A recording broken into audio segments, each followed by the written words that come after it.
Welcome to the Mystical Motherhood podcast. I am excited to bring in a series of amazing women who are powerful and in their heart. And today I have my friend and a beautiful, powerful healer named Julia Moten to speak to us about her journey of becoming a healer and her journey of finding herself through letting go of herself. And we speak about source energy and what that is and how that changes your life and how her life was transformed as she began to let go of her identity.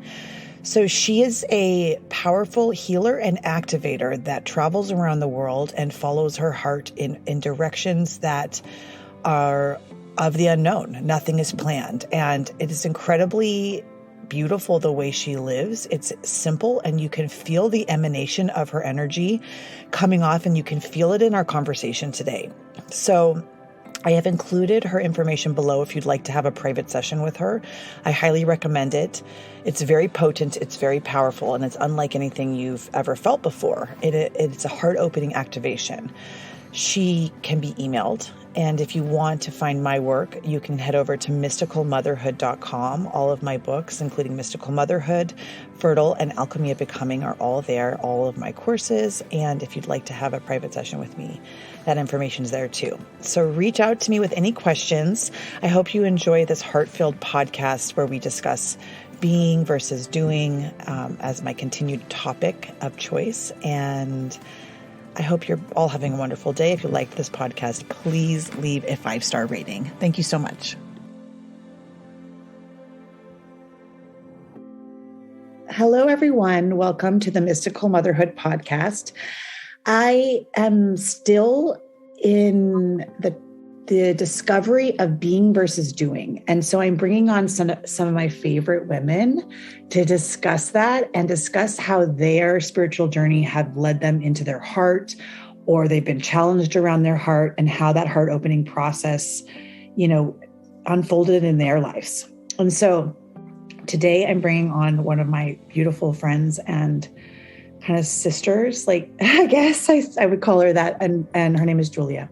And she is going to speak about her spiritual journey and how and where she is in her life and how she runs the energy of healing and how she gained this amazing power. And the energy that Julia runs, I'm going to try to describe it, and then she's going to describe it and introduce herself. But I would say it comes from source. And when I first heard that, my spiritual journey it opened one thing at a time, only as much as I can understand in that year would unfold in front of me. And I would be like, wow, that exists. Holy crap. I didn't even know that. But this kind of energy it's like fifth dimensional. And I didn't even know how I'd even describe it, but that's the best word. It's not of this world. And it hits you and your life activates. And you don't know how it will affect you because it really clears conditioning that's within you. So one person may have experience of source energy that's completely different than someone else. And it's what is meant to occur within you. That's what makes it so wild and totally unpredictable, but exactly what people need in their spiritual awakening. So I'm going to let her speak and introduce herself. And she's so beautiful. I'm so excited for you guys to meet her. Go ahead. Thank you, Chelsea, so much. So beautiful to meet all of you women there. And I'm Julia, and I'm super grateful and blessed to be here with all of you today. And a little background to me. When I had my first awakening to be in touch with source light, it was in 2009. At that time, I suffered from a very deep depression, and I had Hashimoto. And the doctors gave me 15% to live. All my organs were shut down, my body. I couldn't think straight. There was nothing of my persona almost left. And then a few weeks into it, I realized that I was responsible for my own sickness. I wanted to leave Earth. I didn't want to be here anymore. And I created that illness because of my mind, because of my thoughts and my conditioning. Because outside I was very loving, very kind, very joyful before my sickness. But internally, I suffered. I didn't like myself. I didn't like the way I looked, the way I felt even. So my body started to create this autoimmune disease. And then when I realized that I did that to myself, I had a little conversation with the divine and said, okay, I realize I did that. If I'm that powerful to create such a sickness in my life and my body, then I can reverse it. So please show me. And then within 2 weeks, I met this beautiful woman out of the blue. And she knew that I was coming intuitively. She felt like there's someone coming who she will train and initiate. And when I came in, she saw me and she said, there you are.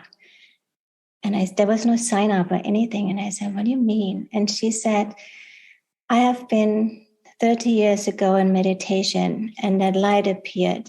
And it was Yeshua.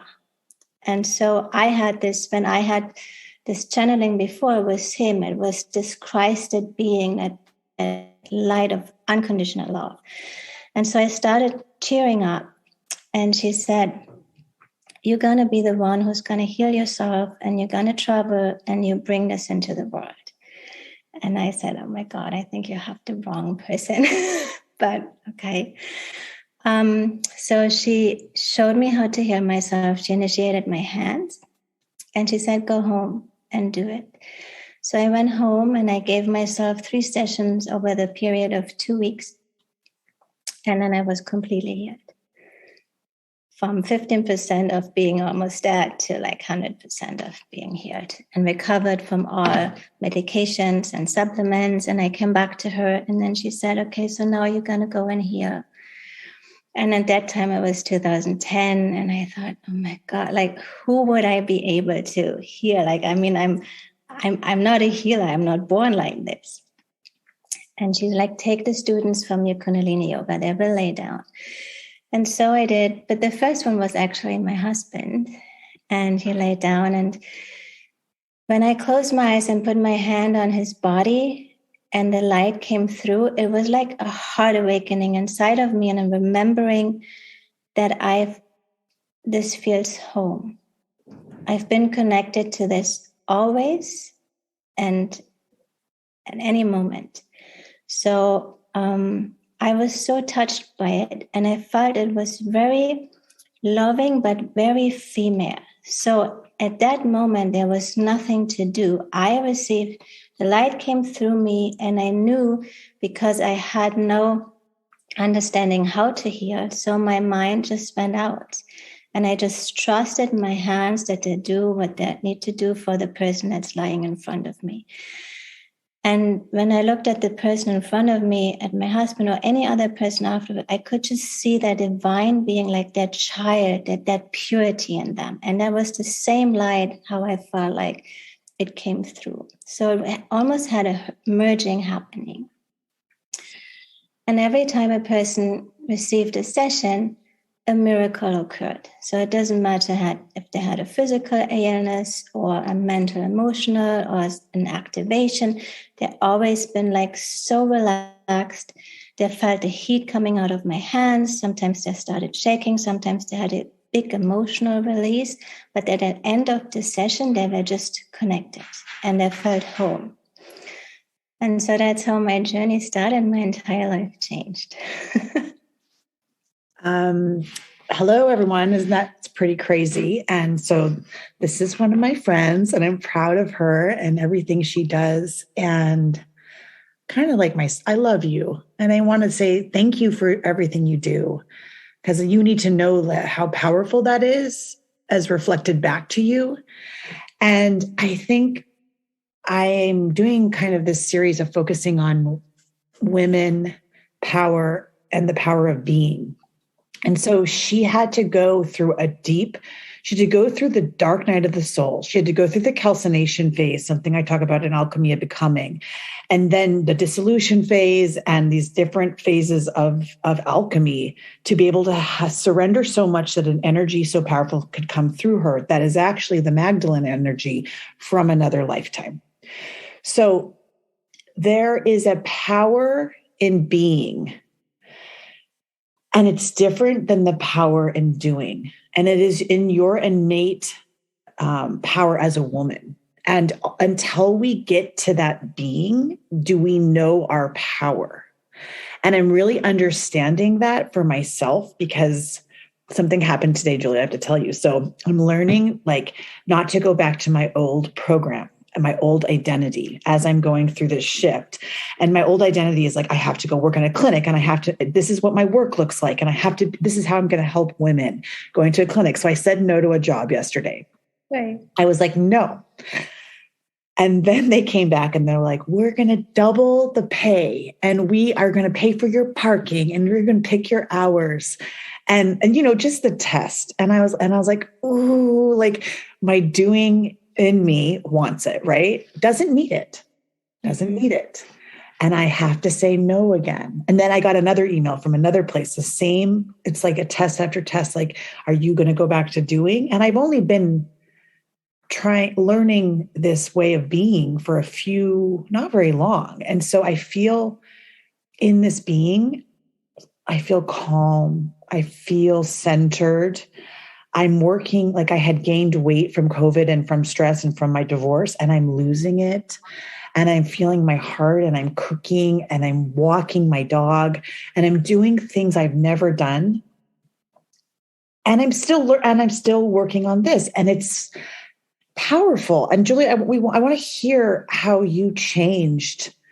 We know this healing energy comes through and we know it activates you. And I can tell you in my life, it has activated me in ways it's hard to describe. And in the only way I can describe it is every identity I have or have had has slowly been taken away. And then it's very disorienting because you identify yourself. I identified myself as a Kundalini practitioner. I identified myself as a practitioner. All these things outside of myself that I thought I was are no longer. And then there's nothing left to do. That's the best, which is so freaking scary. So were you scared when you went through your change into being in your heart and being? Actually, no.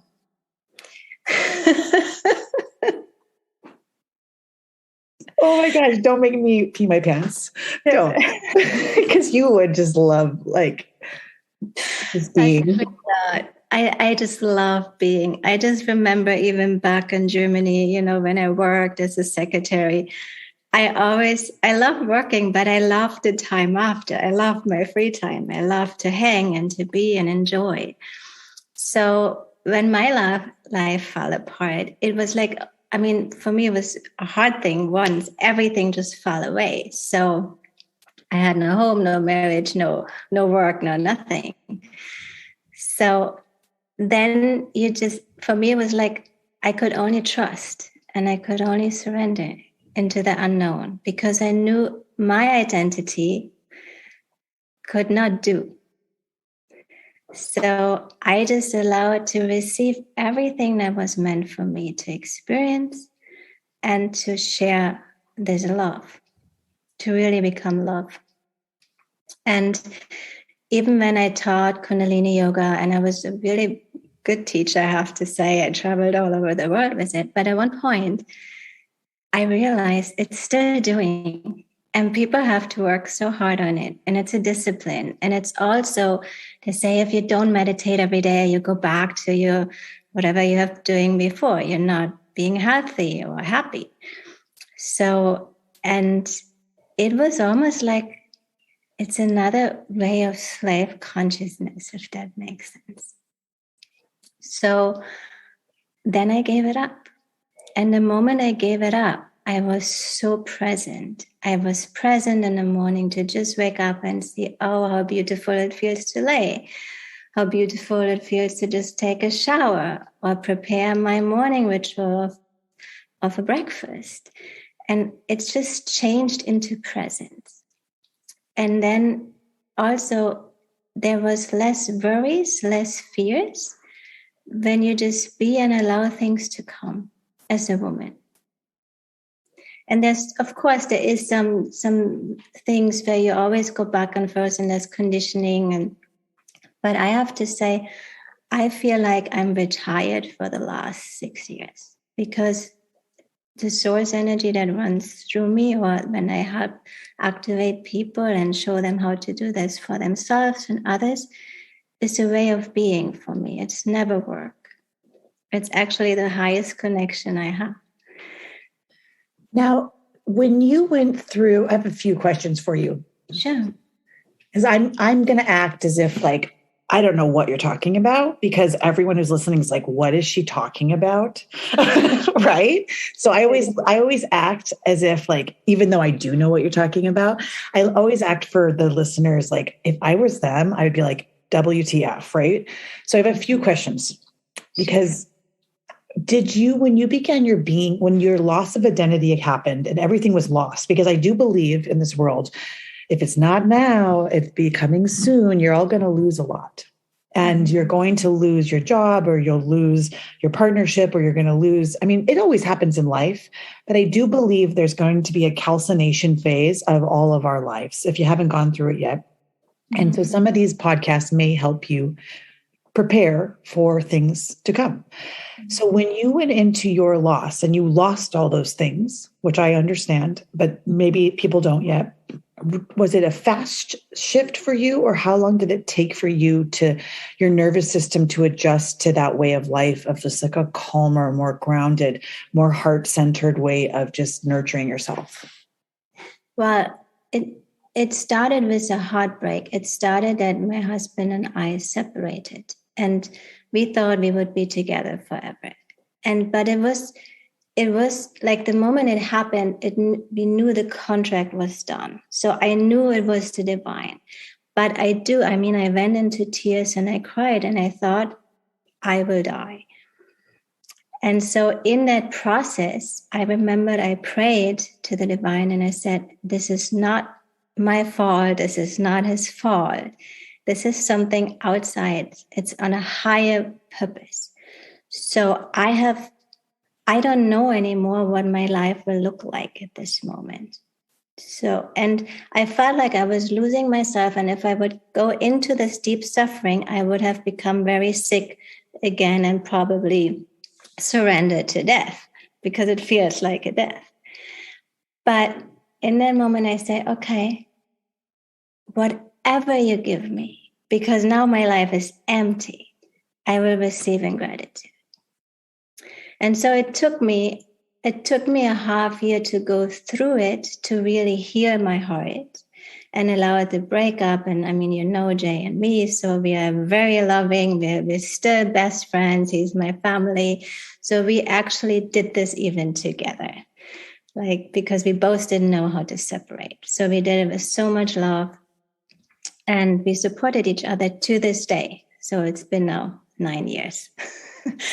And then my life changed so much that I started traveling and I didn't know where to go. But it always aligned. And that's when the Magdalene Path opened up. So I started to do healing sessions at summer solstice. And I was pretty scared because they have their own healing modality. And I knew I do something I have no words for. I never knew how to describe it. But from that day, a friend of, like, she's now my friend, but she came in and she looked at me and she's like, you're Magdalene, here's the book. And she came with me to summer solstice and she put me on the ground and she gave me a bracelet and she said, so now remember and initiate the land. And I did.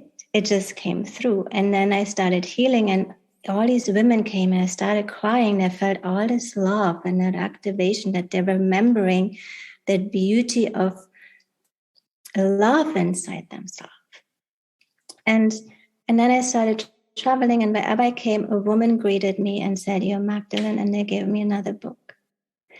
And all I was like here to, so I literally got out of the system, and whoever wanted a session received a session, or I also initiate them to do the same, to be trained like me.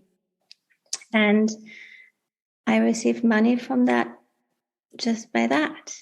And so that's how I started. And there's been time still to this day where more layers, of course, of the conditioning come up, or inner child wounding, or like it doesn't stop.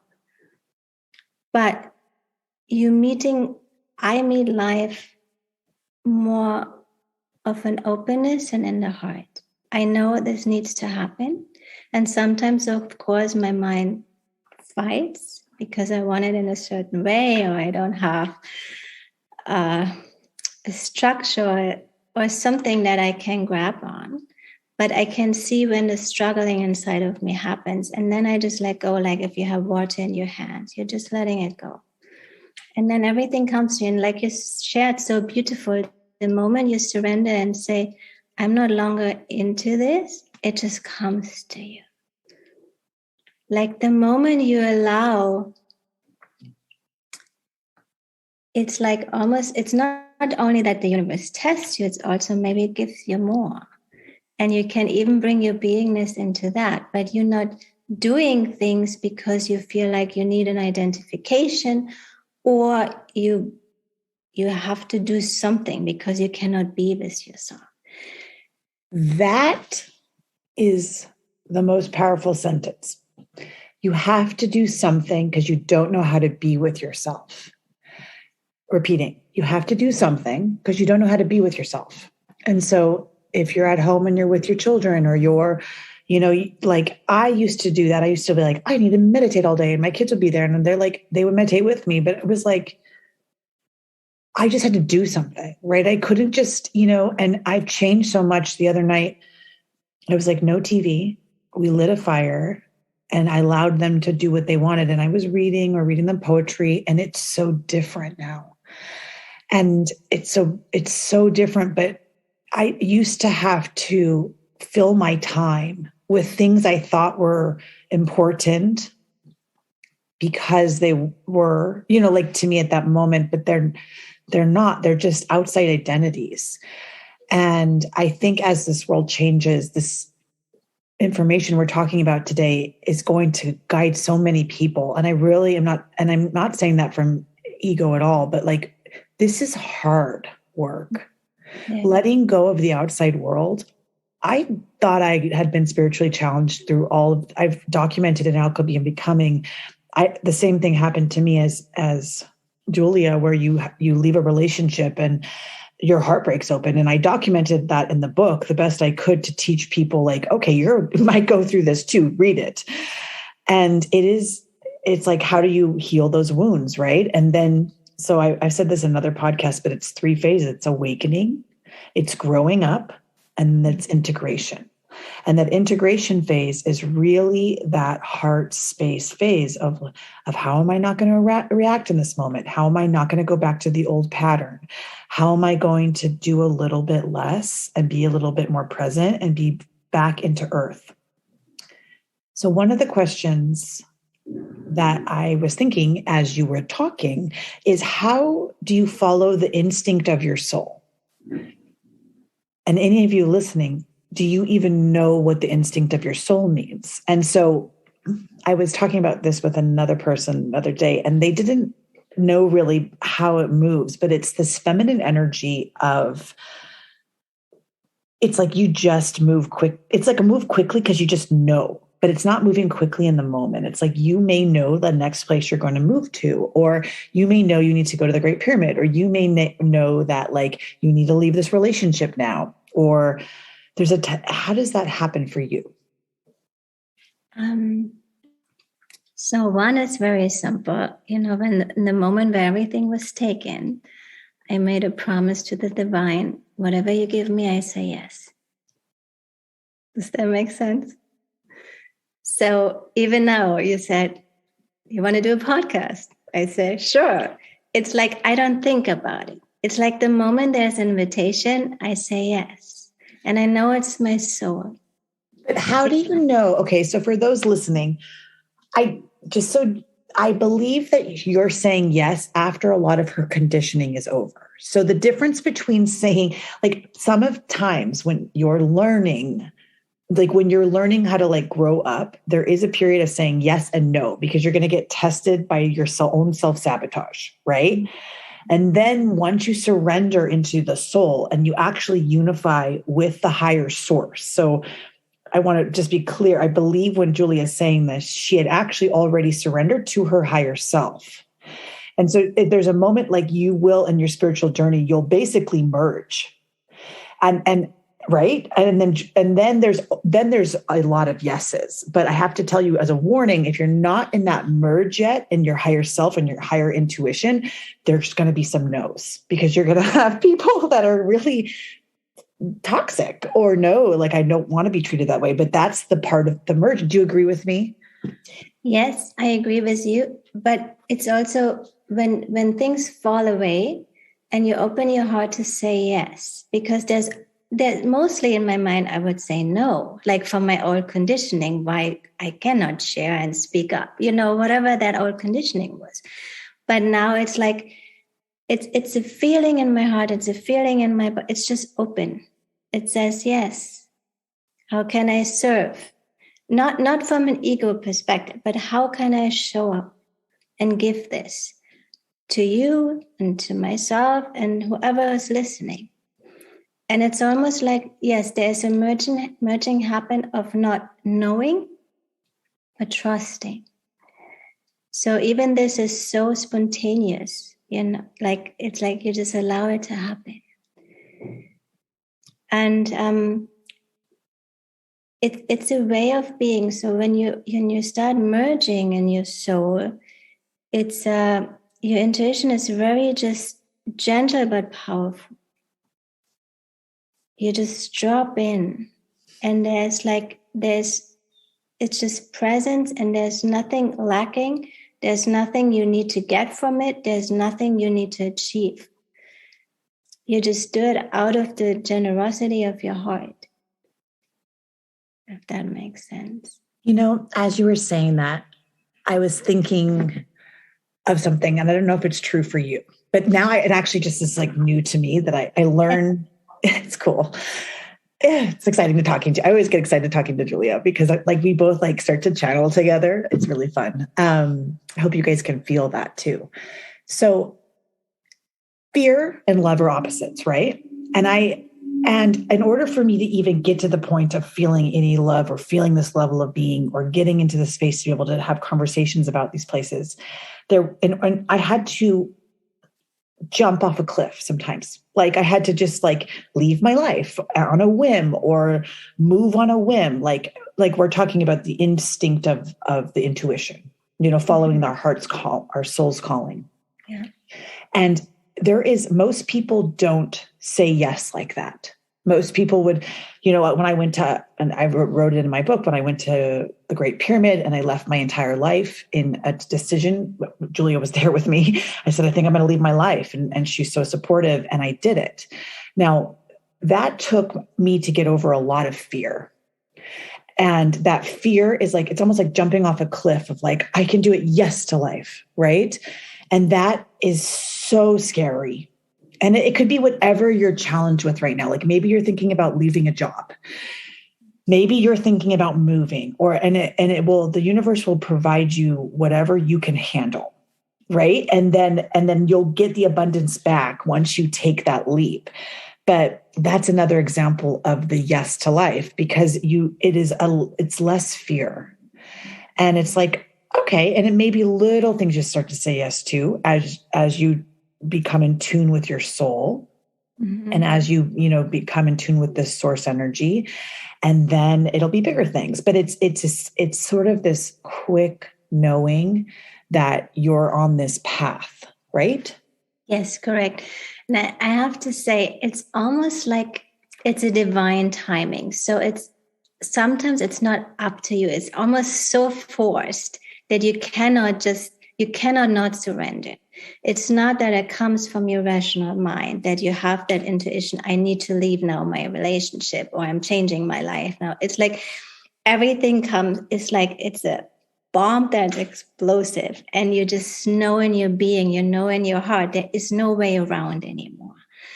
Like before, it takes a while until it happens, and it may shows you already signs of it, but you're still in it, and then all of a sudden an event takes place, and you just know. It's almost you just have to be open. You surrender, and it's illogical. Yes. So that is the feminine. That's the power of the feminine. It's this totally illogical. And that's almost like what's making women not so powerful is we're working in these workforces as males, and we're making logical decisions all day long. And then maybe it's not logical to be there anymore, but it doesn't make sense financially. Like, how are you going to handle it? What's going to happen? But you don't know, what if you left your job and your husband's like, all of a sudden he got some raise and then you could just be with your children for a little longer? Or what if you just don't know what will happen once you jump off the fear, and then what the universe bounces back at you. And so that's this power in being in this, on the soul's journey, I guess. And it's so scary. And you'll feel a moment when you're making these decisions of complete chaos, because it's very difficult to go against your conditioning. No one does it. In fact, 99% of the world on earth as we know it is just living a reality based on their past. And so when you're doing things differently, and you don't have to be like alternative, like hippie, like at Burning Man, which I just got invited to today. I was like, no, I'm actually over that now. But I've never been, but just like, I don't want to do it. And I can't stay up that late. Anyway, but what I'm saying is, Julia, do you know what? You go ahead and take over. No, it is very scary, and it's true. It's like in my story, it just happened to me, and it didn't happen in my surroundings. So my friends from Germany or even from LA, they're still very much situated. So it happened just to me and internalized in me. So I also had phases where I was just crying and depressed because of so much fear or not knowing. But I knew there needed to be, like, there was no other way. And so, like, at that time, like, even my ex-husband, he was like, Julia, what happened to you? Like, you're not excited for life. You're not doing the normal things. You're just sitting on the sofa and do nothing. I'm like, yeah. It like literally became almost weeks of nothingness, or having a cleanse, like clearing the body, because you're just deconditioning. And it can look messy. It can look that you're not sleeping, that you're crying, that you just undo everything that is no longer good for you. It just doesn't serve you. But in this moment, you're not really aware of it. It just needs to happen.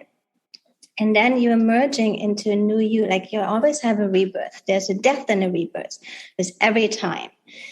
And then a little more light of your soul comes in, because you're just making room for your consciousness to expand.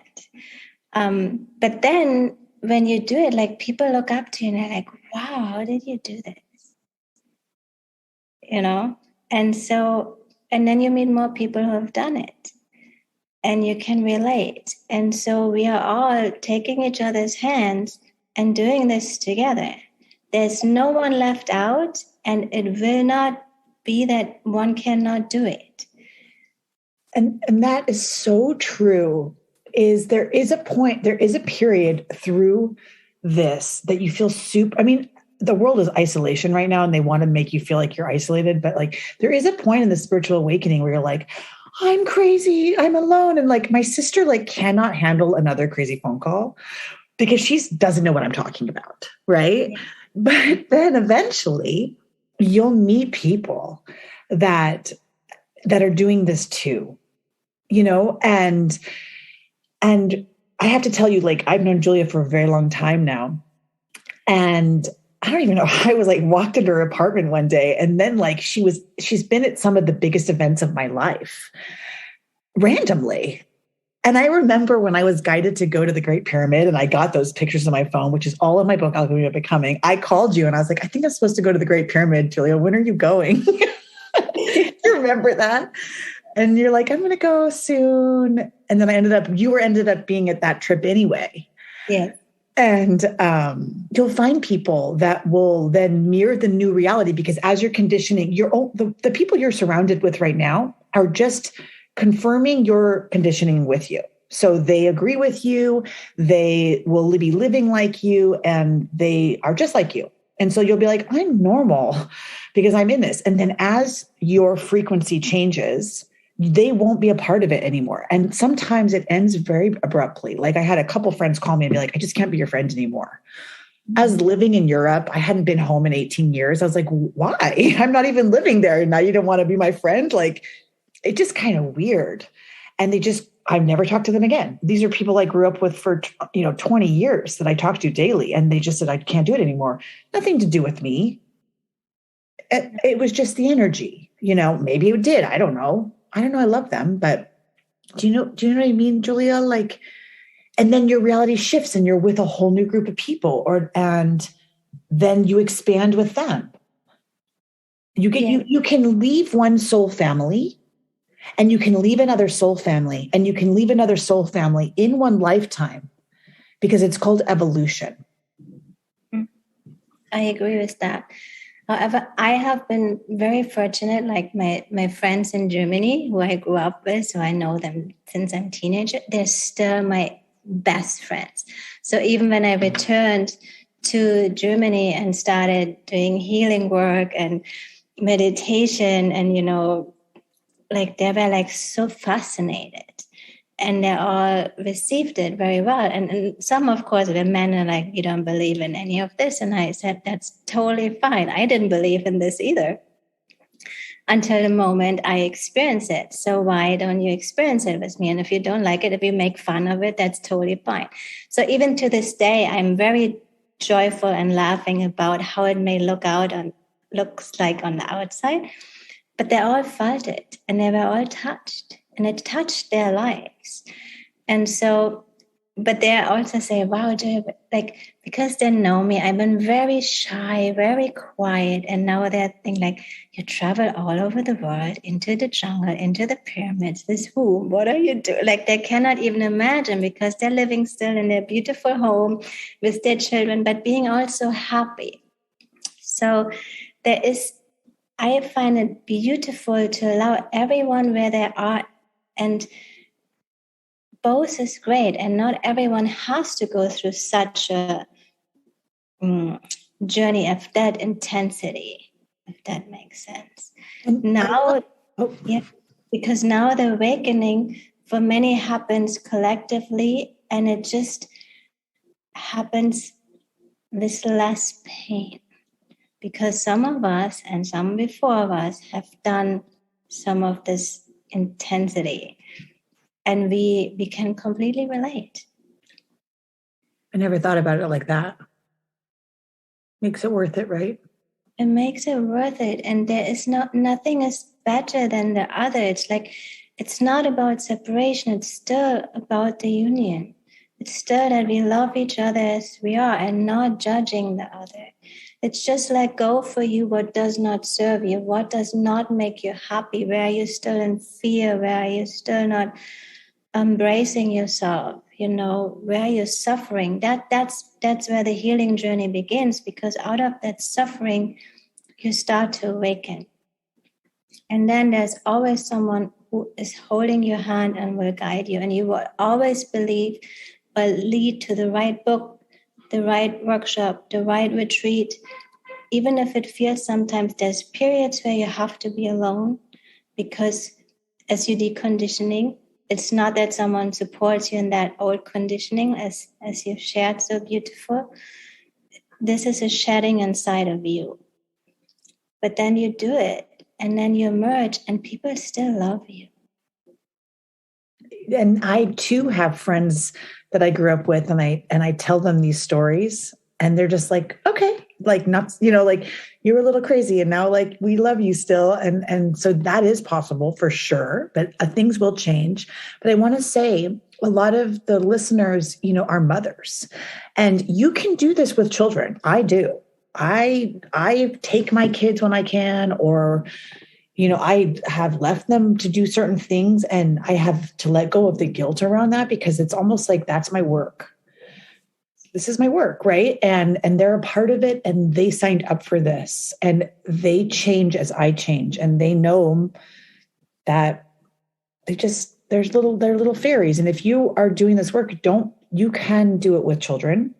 And I had one more thing to say. It was pretty profound, but probably doesn't matter if I don't remember it. Yeah. Oh, I do. What was the source energy, which I wanted to ask you a question about. So what we're speaking about today is source energy. And I know it's like, what does that mean? I thought Kundalini was like the most powerful thing on earth, because I hadn't felt anything more powerful until I touched into source. And at first my conditioning was like, this bullshit, right? And I remember sitting in a room when I first met Abdi, and I was like, what the fuck? These people are weird. This is the craziest place I've ever been. Like, I need to run out of the room. Like, and then my conditioning was coming up in that moment. And then it woke me up, and I changed my whole life, and everything blew up, and it was wild. It creates source energy, especially what Julia runs through her. It opens the room up. And so people's inhibitions, this is how I experience it. People's inhibitions drop, and they begin to work in unison as one, right? So what does one mean? Like the one, what I believe it is there's no polarity.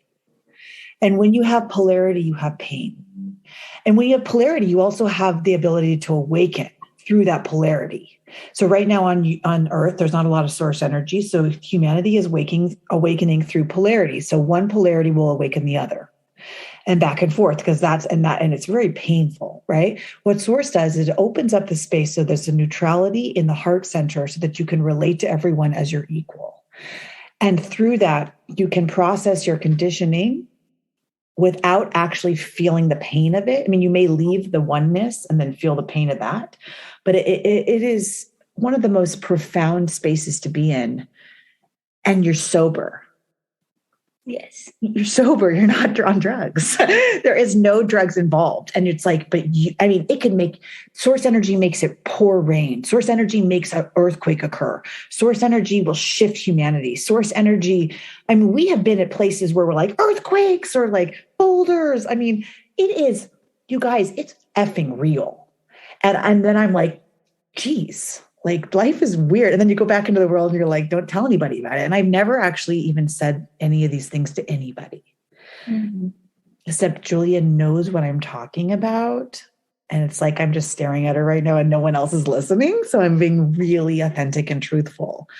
But I've never experienced anything more powerful. So how do we get a taste of that? And what is it like for you?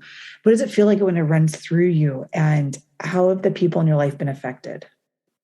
Well, for me, it's instant. I just close my eyes and I'm there.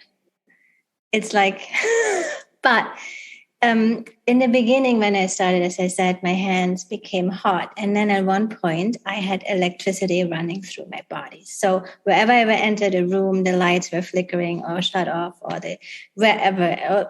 Or someone asked me a question and it came through as truth, they heard like electricity. And then that changed. So now it's very much integrated.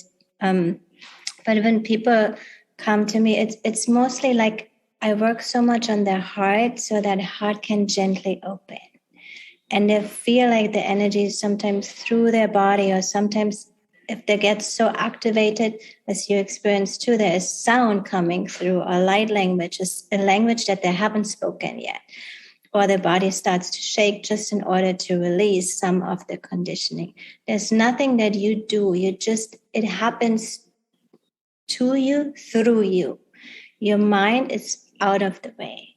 And if sometimes you have a session and you're very much in your head, that's also good, because then the energy clears the controlling energy inside of you, that resistance, that fear. So things happen miraculously. In one session that I said, people started healing from any kind of ailments. But then with the activations, it's more like it helps you to awaken and to remember. And it starts to be in you, and it still keeps working on you. But for me, it feels more an actual stillness and peace. It is like, and it's so powerful, but so light at the same time. It's just like that. And I think that's also more the feminine, with Abdi, it's super like, it's a lot. And I have it more on a feminine side, where it's more gentle, where it's more maybe angelic even. It's still the crystalline energy. It's like when you see the most beautiful crystals and they just shine and you're just drawn to them. So that's how it can be experienced in your being. But everyone has it. Everyone is connected to it. There's no one that is excluded. No one's special. Everybody's one. But yes. The only thing that makes you not in that is when you go into your mind and you create a separateness between you and something else and a story. So that's why in my last book, I really worked on like, how do you reduce your story? What is the narrative you want to play? And when you get into that new narrative, can you hold it? One thing as you were speaking, Julia, that's important is to think about is this source energy with Julia. It comes through her hands, but in different ways. It can come in different forms. Like, let's think of Monet or the Sistine Chapel. Like, these people were ascended masters, and they had source energy pouring through them that would come through their own art form. So that kind of, I don't know if you've ever been to Italy, but my God. Like it is not normal. It's like, hi, all these aliens came to Earth and they gave us a little gift. Dubai is kind of weird like that too, but Dubai is very male, right? But it's the moment, like it's like Eckhart Tolle writes a book. That's not him, that's source. So it came through his fingers and it can come through the mind. It can come through the heart. It can come through the hands. It can come through the feet. It will give a gift, and it's never ending. And so there's always more of it. And so that's what's so beautiful about it. So however source wants to run through you, it doesn't have to be just like Julia. It can be like whatever gift you want to give, but don't make it come in a certain form. Like with my books, when I write, I was told I had a writing disorder, or like I had all these, I was told over and over, you can't write. I wrote some books. As I looked at the lady, I said, I'm going to write some books. I'm going to give them to you. You're very mean, and I did. Anyway, but it's like, it may be something that you originally were challenged in. Like maybe Julia didn't have this is me just intuitively feeling it, but maybe you grew up and your family challenged your self-esteem. So you could never think that kind of power could flow through you. And Julia had to learn that conditioning isn't true.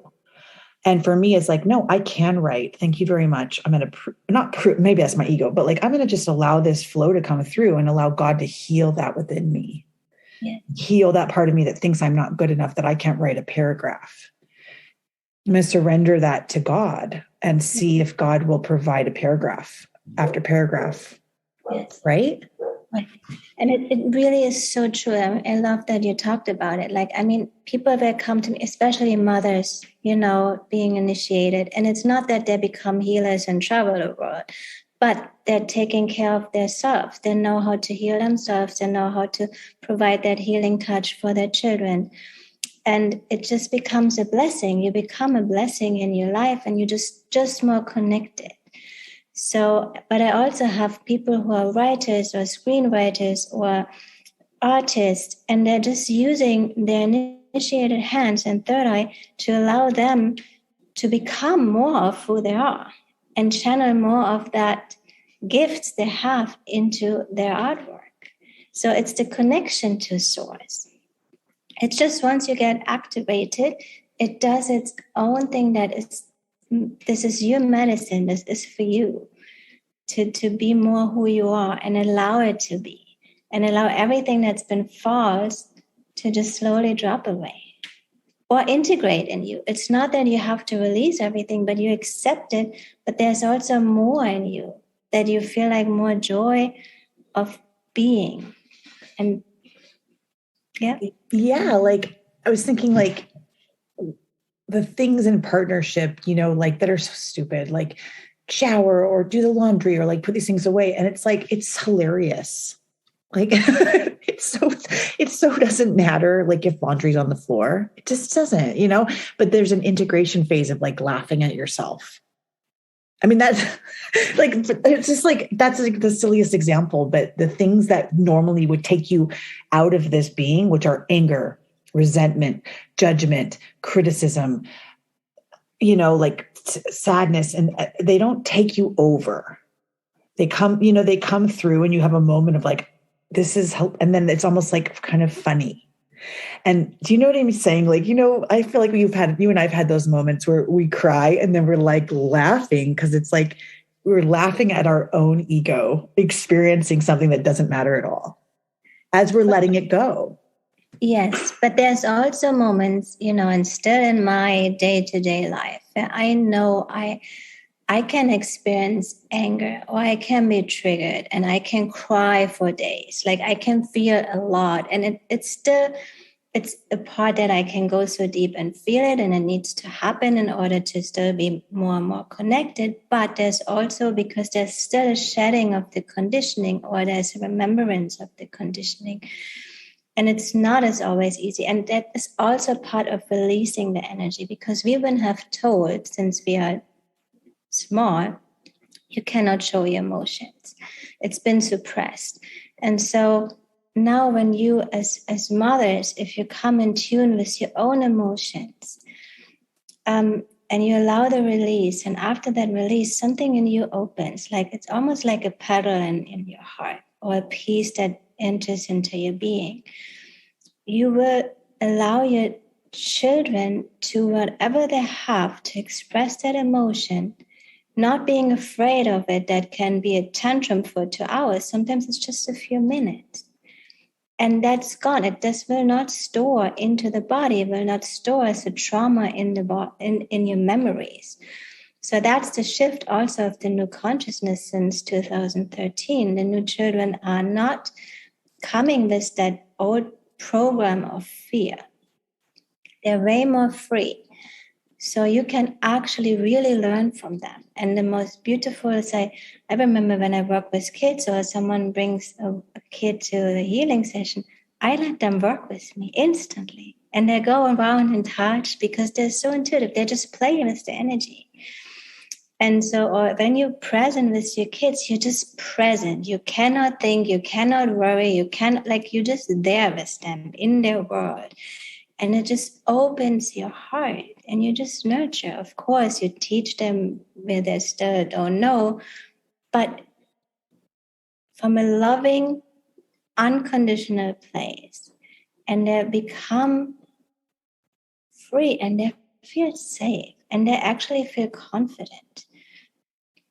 And so that's something new. And we couldn't see it if we have all this old conditioning in us. Julia, can you just tell everyone, like, what, in case I haven't made it clear 1,000 other ways, what exactly is conditioning? Like, how would you describe it? Because I mean, this may be a completely new term to people listening.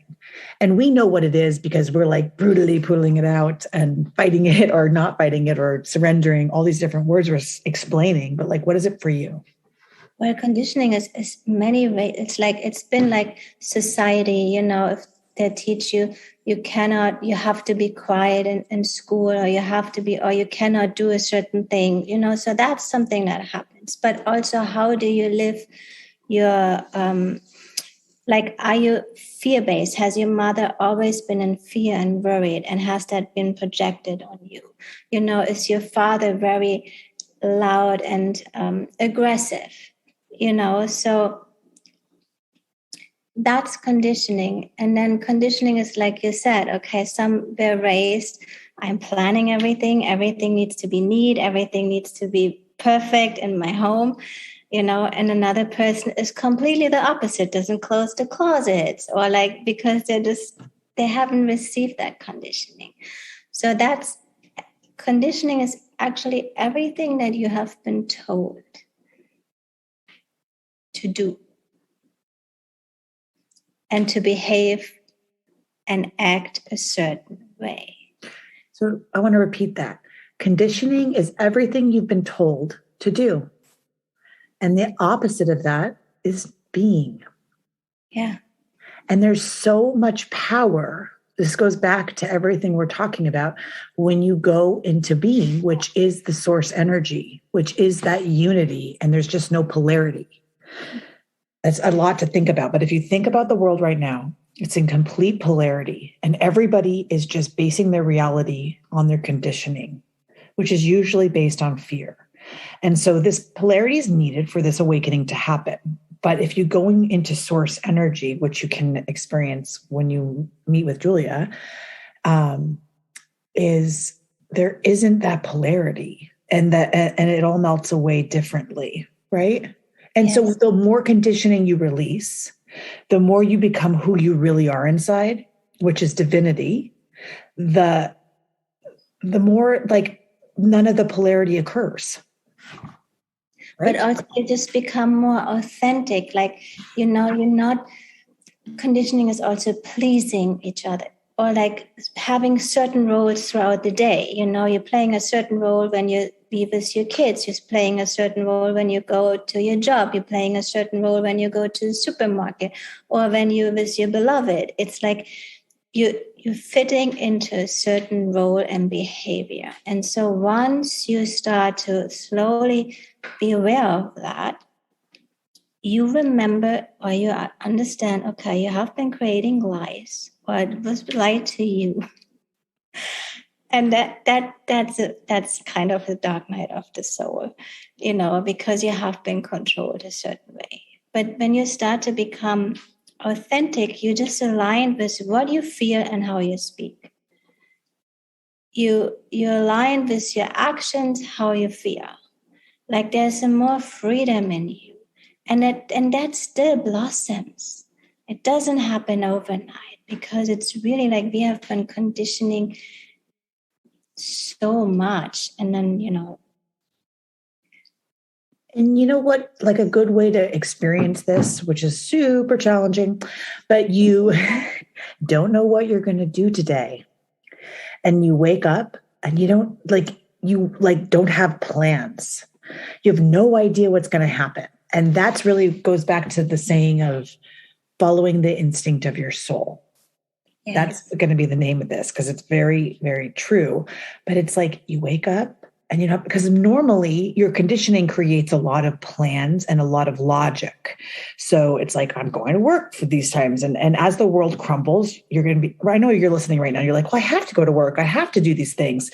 Like I have to, but I'm going to tell you soon, one day in your life, like there's going to be a moment that it falls. And this is preparing you for that. And maybe you listen to a book that prepares you for that, but this is how awakening of humanity is happening. And then you'll get into moments where you don't have a plan anymore. Mm-hmm. And then everything, because like if you do have a plan, that plan is only based on the past. It's only based on the conditioning that you understand. So when you don't have a plan and you're in the unknown, you're actually in a more powerful place as the feminine, because you're creating something completely new, not based on the past. And it's so scary to get there. Mm-hmm. Like, so let's say you quit your job and then you're like, I don't know what the F I'm doing, right? But that's like power. It's so much power is in that space, because you don't know what's going to happen. So if you don't have a plan, it's not based on what you grew up to think is right, then the universe may give you something that's better for you, but you don't think it's better because it's not based on what you know. Does that make sense? Absolutely. And there's a beauty, like I'm sure you all can relate to this. Let's say you work very hard and then you go on vacation. And there's a day where you're not planning anything and things just happen to you, synchronicity after synchronicity. You just flow. And at night you go to bed and you have the best night rest because you've been more in your beingness than in your doing. And so what if you can now be open to like, wow, I can live more like that, not just on vacation.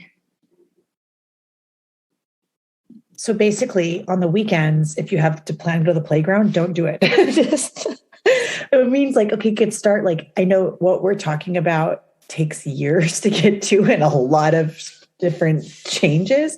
But if you're just beginning, let's say like you don't plan your weekend, or if you maybe like if you're working 5 days a week, this, I mean, everyone's going to freak out, but I've talked a lot of friends into this. You drop a day of working.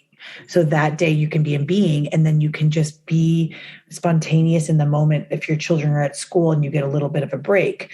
And it's hard when you have new babies. Like if you're listening, you're like, I have a new baby, this is impossible. That actually, I'm going to challenge you because babies are being. And if you're challenged into being with a baby, it's because you're in doing still.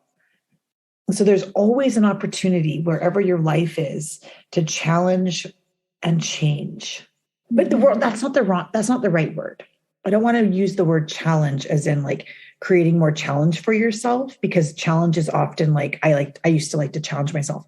Like I'd be like, I need another degree, or I need a better job. I'm going to get the top of my thing. I'm going to write another book. I don't mean challenge or like, I'm going to be better than my ex-husband. Not that way. I just meant the letting go, which is the opposite of challenge in a way. It's like letting go and going a little bit more into the unknown, a little bit more into the unknown, a little bit simpler life. And so simplicity, it's like you're waking up and you don't know how long you're going to have breakfast for because you don't have anything planned. You might have breakfast till noon. Yes. Which is crazy for Americans, like crazy. But it's the most beautiful. Like, I mean, imagine you can be with your children and you enjoy breakfast and you enjoy watching them, you're listening to them, or you have a beautiful breakfast just with yourself, music. Don't go on the computer. Don't go and watch something. Just really be present with your food, and your senses come online. Your sensuality comes online. Your stillness comes online. It's like that undoing can be also, even if it's so unfamiliar, it becomes like a remembrance that you've been like this, because each child is like that. They're just being. They know they're the most beautiful being. They're the most lovable being. They're enough. They don't have yet in their mind, oh, I'm not good enough. I'm not worthy. I'm not beautiful. I don't have this money. I don't need.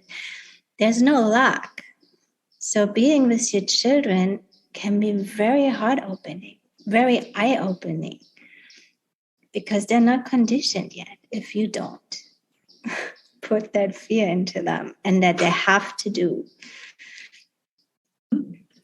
And a really good place to start is don't tell them what to think, make them question their thoughts. So like, what do you think about that? What do you think?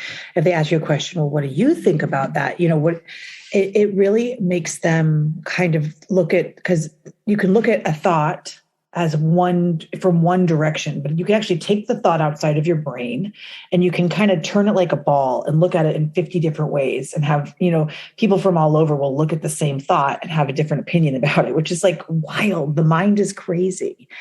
And so try to teach your children teach them about polarity and teach them like one person's going to think this way because they grew up that way. And one person's going to think that way. They grew up that way, but you're going to just look at it all and laugh. Because none of it's true. None of it's true. None of it. And so especially with this COVID stuff, don't side. I know it's hard for everybody when I have an opinion, but don't like this. It's all necessary. It's all happening exactly the way it needs to happen. Don't be afraid. Don't be afraid. If you're afraid of the vaccine or you're, afraid of COVID, whatever, like it's all the same, right? Yes. Yes. And there was something I felt to share. It's like, unconditioning or deconditioning means, what if you give up to be right? What if you allow also the other's opinion or whatever they fear to also be right? And so that's something where you drop into your heart. It's again, you're allowing everything to be as it is, because we're in different levels, but we don't have to be against each other. It's a time to come together. And also, like Charity said so beautiful, ask your children what do they think, but you can also ask, how do you feel? How that makes you feel? Does it bring you joy? Does it bring you happiness? Maybe follow your feelings instead of following your thoughts. That's a really good point, Julia. That's the heart, that's the heart. And you can relate to that. Talking about control, this Australian yoga alliance woman asked me to be a trainer in her. I didn't look much into it. I just spoke for her, and I didn't speak about any of my books. I just spoke about the heart. And she's like, I didn't know we were going to go in this direction. And I felt kind of bad because I was like, she probably wanted me to speak about my books, but I'm not that person anymore. And so I was like, I have a hard time. And she was saying, like, I think she asked me the question, I hope she's listening. And she said, like, well, what about control? Like, I feel like I need to control my environment. And control is just another form of doing. Yes. It's just another part of our persona. I mean, I do it all the time. I'm always like, put your dishes in the thing. And it's like, why? Like, there's like some has to be some normalcy in the household. But like, even just like working on one thing at a time, you can change so fast, like not planning your Saturdays and that's why Kundalini became so intense for me, because it was like so controlling and it's almost like such a dogma. And I know everyone's gonna be pissed at me, but like there is a lot of male in it. And as I became even more feminine, like I didn't know what I would feel like in the morning. And I'd still meditate, but maybe I don't feel like doing that. And it's like I'm following my feelings, which is just as powerful and even more powerful. And so as you go into this being, I mean, I'm talking with Julia right now, and there is an energy running through us. I don't know if you feel it, but like, it's like so palpable because we're just in the present speaking to each other so authentically, and nothing we're saying is a lie. Yes. It's all the truth to us, at least, but it's also like, it's authentic. And so another way to change your life is stop lying to yourself, even about who you think you are and who you want to be and what you think is important. And really look at this is also coming up to say is, what are the values you want to create? And as I've changed and let go of my persona, and as my life changed, my values changed. And what became important is, if I died tomorrow, the only people that I really want to make happy are my babies. Yes. And so my life just switched, and all I focus on is and not like a helicopter mom. Like, I'm a cool mom, like I'm like not going to helicopter but I love them. Like, we're having so much fun. We're like playing and we're going to the park, and I'm at every drop off and pick up. And I was never like that. I always had something between us. Like, I always had like a nanny or whatever, maybe two, like they're separating me from being in complete union and oneness with the source running through the us as a family. Mm-hmm. Side note, but yeah, and for everyone out there, like if you're in love, or you're sitting with a friend or a teacher of your coworker, everyone wants to just be themselves, wants to be listened to, wants to be seen, wants to be heard and understood. So that's presence. If you as a person, or just with yourself and you're in presence, you hear everything. You listen to everything, and you become authentic. There is no room for lies. There's no rooms in your mind. Oh, I need to do this. I have fear. I know you're really giving the attention to the other, but also at the same time to you. And when you're with your beloved, like if you have something to share, just look into their eyes, make a room where you can really communicate. So there's a difference in communicating from doing than communicating from presence. Because you're really allowing also to be vulnerable. You don't have to be perfect. You're allowing to serve what you feel, what doesn't work. How can we do this different? Or I need this here, I need your help here, I cannot. That's okay. You will be received. You will be embraced. And you will those sort of things happen in the little moments. And so this is other ways you can change your life. Like I went to a bar class because I'm going to lose this freaking COVID weight. And it challenges me. Right. And I noticed like someone was like talking with me and I almost turned away because I had to get my shoes. And I was like, that's the old me. And my whole body shifted. It's so small. It's such a small moment. And I stopped and I looked her in the eyes and I had this long conversation with her and she needed to share something with me. And it's like, that's the heart. That's the heart. It's so small. It's in these moments of like, instead of looking down when someone's talking, looking in their eyes. I mean, nobody does that. And if somebody, need like that, like all these people that are like, I'm going to serve. It's like, no, you just hung up the phone on your best friend.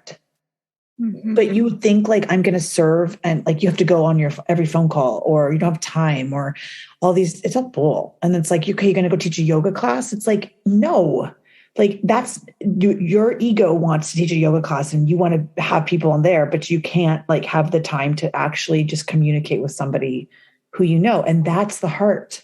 That's the difference between the heart and the mind in those little moments of like how serving is in every single moment and it doesn't have a time. It doesn't have a time. And you have to understand the serving is like the selfless service is it's you and your heart and also when this happens through you for the other, it happens actually for yourself. You feeling yourself, you feeling good about yourself. Because you're just giving and most of the time you're receiving so much by really being present and listening to someone. Like so much love just pours out of you because they're sharing something they may haven't been able to share, and then they start crying and you may start crying or there's a loving hug involved. It's just like being here in the now. And even admitting sometimes, wow, I'm not present right now. Can you give me a moment? Just. Yeah, can you guys say that like to your kids? I'm sorry, I'm not present right now. Give me a moment. I'm kidding. We can do it. You can just say, oh, wow, I'm so stressed. Right? Like you can identify what's going on and then you drop. Because once you express it, you relax. I did that with my kids. Like as I was going through my heart opening experience, I felt a lot of emotions and my kids are like, whoa. And I was like, had to explain to them like, mommy's learning to cry and mommy's not upset. Or like, if I get mad at them, I don't ever blame. I said like, I definitely still react, like not as much anymore. But when I was going through this process, I would yell because all these things are coming out of me. And then I would be like, mommy just messed up. You didn't do anything. There's nothing wrong with you. You haven't done anything. You have to always remind, there's nothing wrong with you. Mommy had an emotion and I felt that in me and I was crying and I was angry. And they're like, oh, okay, mommy, we love you. Like, we know they will see my emotion and they'll hear it. But I had to, like a lot of times we're programmed. I mean, at least I was in childhood where like somebody would yell at you. They'd never come back and explain why they yelled. And so you'd think like, oh, I caused that. So you have to remember, like, as your heart opens and you're going through these different emotions, you're going to feel a shitload and you're going to freaking react sometimes. And so if you're around your children, because I'm talking to a crowd that has children, adults will go through their own things around it, but children don't understand. So you have to say, just be honest, like I'm having a spiritual awakening, or just tell them. And they're going to really love that. And yeah, right. And they love it, but also you love it because you allow yourself to be and express what happens in this moment. And I don't know, I was in your families, but in my family, if my father did something, or, there was never an apology. They didn't say, I'm sorry. It was like I opened my heart instantly back and say, okay, it's okay, but like when you express to your children, this just happens right now and it's not your fault. And it's like something in you happens and just opens, and your kids feel that love, they feel that truth, and they can also be themselves. Julia, how do people find you for healings? I don't have a website. Usually people just find me. Those are the best healers. Anybody who has those are the best healers. Yeah. So I'm happy to, if you want to reach out to Chelsea, I have a WhatsApp number or an email. That's the best way to contact me. Julia, she's living in the jungle and she has an email for you. But she's the real freaking deal. And if you're like, I don't know what to do in my life, or I need this to feel this, I want to just taste this, call her. Yes. Write her. Do you have an Instagram account? I do have an Instagram account. Someone set it up many years ago. You've been on it before? I've been on it before, so you can definitely DM me. I heard this. What's your DM? What's your at? I think it's Julia Moten. You're so cool. Yeah. You're so cool. At Julia Moten. Also on Facebook at Julia Moten. She's staring at me from the jungle. And when we got on, I was like, is there going to be a monkey coming through the window? Oh my God. Right? So I'm in Tulum. If anyone happens to come to Tulum, you'll find me here as well. So, okay, great. Yeah, but please feel free to write me with anything you have and connect anytime. And she's going to give me her email, or she did. Oh, that's great. Thank you for coming. Love you, love you, love you. So much, Chelsea. I love you.